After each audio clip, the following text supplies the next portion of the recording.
Hello everyone, welcome back to Law Decoded. इसमें हम लोग देखेंगे the Bankers Book Evidence Act 1891। Banks या फाइनेंशियल इंस्टीट्यूशंस में जितनी भी बुक्स या रिकॉर्ड्स होते हैं उन्हें कैसे हम लोग एज एन एविडेंस प्रोड्यूस करेंगे कोर्ट में या किसी इन्वेस्टिगेशन में। ठीक है, तो उसी के बारे में ये डील करता है। बहुत ही छोटा सा एक्ट है, तो चलिए हम लोग शुरू करते हैं। The Bankers Book Evidence Act 1891. This is an act to amend the law of evidence with respect to Bankers Book. ठीक, Bankers Book क्या होता है ये अभी हम लोग देखते हैं। सेक्शन 2, जैसे कि मोस्टली सारे एक्ट्स में सेक्शन 2 डिफाइन करता है, डेफिनेशंस देता है, वैसे यहां पर भी है। 2 जो है वो डिफाइन करता है बैंक एंड बैंकर को, जिसका कि मतलब है एनी कंपनी और corporation carrying on the business of banking, any partnership और इंडिविजुअल टू हुज बुक्स, जिसकी बुक के ऊपर the provisions of this act shall have been extended as hereinafter provided. And lastly any post office savings bank और money order office. ठीक है, इस act में इन्हें हम कहेंगे ईदर बैंक या बैंकर। ठीक है,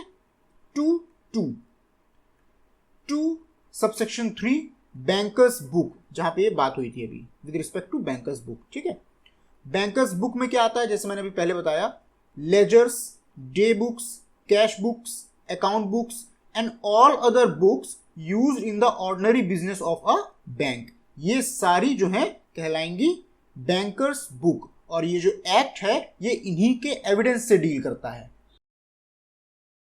सेक्शन 2 सबसेक्शन 4 लीगल प्रोसीडिंग, क्योंकि ये जो सारे बुक्स हैं ये हमें लीगल प्रोसीडिंग्स में प्रोड्यूस करना पड़ता है एज एन एविडेंस, तो वहां पर लीगल प्रोसीडिंग का मतलब क्या होगा। एनी प्रोसीडिंग और inquiry in which evidence is और may be given, an arbitration and any investigation और inquiry under the CRPC 1973 or under any other law for the collection of evidence conducted by a police officer or by any other person not being a magistrate, authorized in this behalf by a magistrate or by any law for the time being in force. ठीक है, बहुत ज्यादा deep में जाने की जरूरत नहीं है, बस ये याद रखिएगा लीगल प्रोसीडिंग कहां पे डिफाइंड है, 2 subsection 4। Subsection 5, the court means the person or persons before whom a legal proceeding is held or taken. Subsection 6, judge means a judge of a high court division. Subsection 7, trial means any hearing before the court at which evidence is taken. And subsection 8, certified copy. देखिए certified copies में 2 चीजें हैं, एक तो ये certified और एक ये कॉपी। मतलब कोई भी कॉपी किस चीज की, बैंकर्स बुक, कोई भी बैंकर्स बुक अगर हम उसके साथ एक क्या अटैच कर दें, सर्टिफिकेट अटैच कर दें, तो ये हो जाएगा हमारा सर्टिफाइड कॉपी। बहुत लंबा सा लिखा हुआ है, इसको आप लोग पढ़ लीजिएगा, लास्ट में यही बात निकल करके आएगी। ठीक, इस वजह से मैं इसमें ज्यादा डिटेल में नहीं जा रहा हूं। Section 4 mode of proof of entries in bankers book, a certified copy of any entry in a bankers book shall in all legal proceedings be received as prima facie evidence of the existence of such entry and shall be admitted as evidence. किसी भी entry का अगर हम कोई certified copy दे देते हैं तो वो हमारा प्राइमा फेसाई एविडेंस माना जाएगा उस एंट्री के लिए। ठीक, कौन बोलता है, सेक्शन 4। सेक्शन 4 बोलता है मोड ऑफ प्रूफ क्या होगा, by giving a certified copy. ठीक, section 5 case in which officer of bank not compellable to produce books, no officer of a bank shall in any legal proceeding to which the bank is not a party। ठीक है, कोई भी ऐसा case या legal proceeding जहां पर bank party नहीं है, कोई भी उस बैंक का officer can not be compellable to produce any banker's book, the contents of which can be proved under this act, or to appear as a witness to prove the matters, transactions and accounts therein recorded, unless by order of the court or a judge made for special cause. ठीक है, जब तक कि कोई bank जो है वो उस लीगल प्रोसीडिंग का पार्टी नहीं होगा, तब तक उस बैंक का कोई भी ऑफिसर हम उसको कंपेल नहीं कर सकते हैं कि आप एंट्रीज या बुक्स अपनी जो है वो शो करिए, ठीक, अनटिल एंड अनलेस कोई ऑर्डर ना हो. Section 6, inspection of books by order of court or जज. ठीक, on the application of any party to a legal proceeding, the court or a जज may order that such party be at liberty to inspect and take copies of any entries in a banker's book.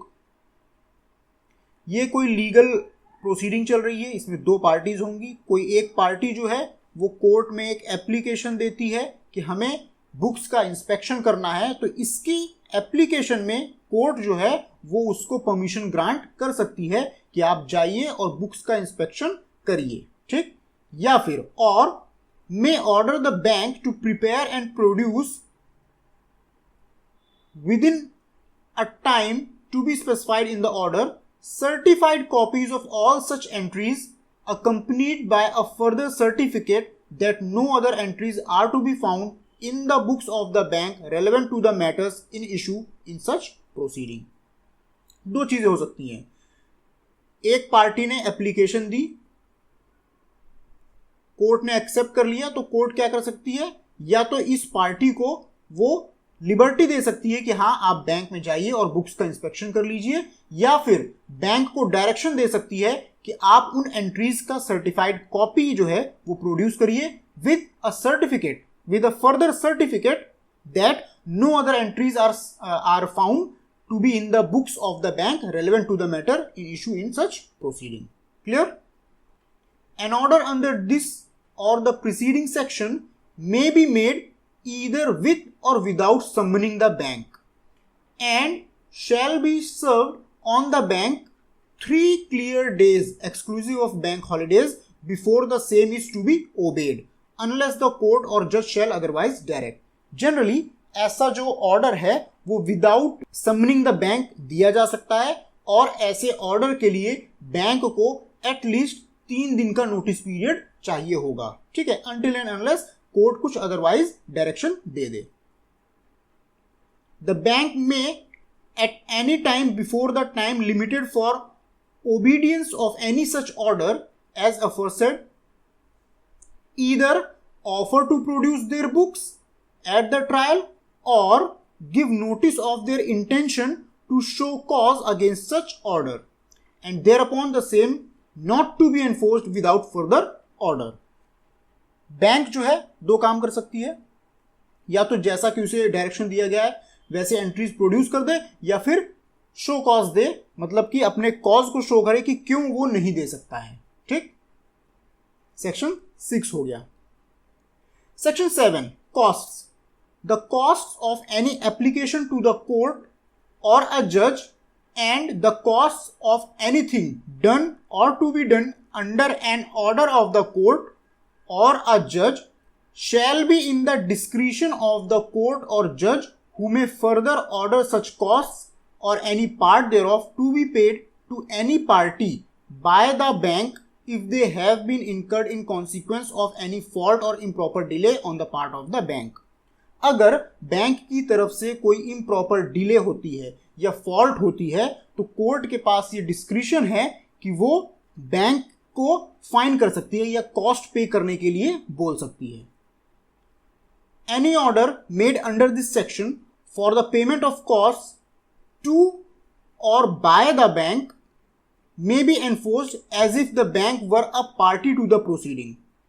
इसमें कुछ explain करने की जरूरत नहीं है. ठीक है, any order under this section awarding costs may on application to any court of civil judicature designated in the order be executed by such court as if the order were a decree for money passed by itself. तो ये जो order होगा recovery of cost का, ये कैसा order होगा, हम इसको डीम करेंगे जैसा कि डिक्री फॉर मनी, और ये सिविल कोर्ट के जुरिस्डिक्शन में होगा कि इसको एनफोर्स करा सके। ठीक है, सेक्शन 7 हो गया जो कि कॉस्ट की बात करता है। Section 8, order of court to be construed to be order made by specified officer. In the application of sections 5, 6 and 7 to any investigation or inquiry referred to in subclause 3 of clause 4 of section 2, ये क्या है, legal proceeding वाली बात है 2(4) में। ठीक है, the order of a court or a judge referred to in the said sections, जो कि बात की गई है वहां पे ऑर्डर ऑफ कोर्ट या जज की, shall be construed as referring to an order made by an officer of a rank not lower than the rank of a superintendent of police as may be specified in this behalf by the appropriate government. 2(4)(3) में जो legal proceeding है उसमें जो investigation की बात की गई है, इससे रिलेटेड सेक्शन 5, 6 और 7 में जो भी बातें हो रही हैं, वहां पर जहां पर कोर्ट और जज, यहां पर लिखिए order of a court or जज, जहां पर ये बात आया है, हम उसे कैसे कंस्ट्रू करेंगे, as it is referring to an order made by an officer of a rank not lower than the SP, superintendent of police. ठीक, तो ये बहुत छोटा सा एक्ट था, इसमें सिर्फ इतना ही है, इतनी चीज़ें इसमें इंपॉर्टेंट हैं। तो मिलेंगे आपसे मेरी नेक्स्ट वीडियो में। Until then, good bye.